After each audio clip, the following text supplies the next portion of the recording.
Now imagine if now this don't let your horses run ahead of your thoughts here.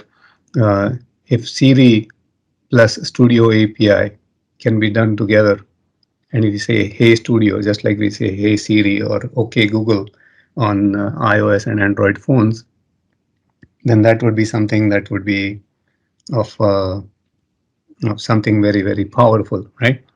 Not that we can do this kind of things in the APIs where we say just Hey Studio and say something and it will do it for you, but you get the concept that if you are able to run a script, then that script will basically be able to do certain repetitive actions or repetitive instances for you.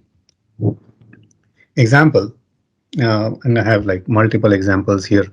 So, hey, if I say, hey studio, I'm going to have dinner with friends. Once the simulation is completed, please send the slides and the viewer file, the MRMV file, which is the new viewer file in the 2021 version, to the North America team and to me. Now, if this is what I really want it to do, then yeah, I'm not going to be just be able to say this, hey studio, and do this for me. I'll have to write a script and then run that script. And once I am able to run that script, it's what is it going to do is it'll say, sure, once it is done, the CA report will be mailed out to the email address that I put in for myself and the support. This is the person who put this PowerPoint together for me. And then the subject will be the project name or whatever the project that I wanted to work on, and then be able to uh, send that email out. Now, how does it know which project am I talking about?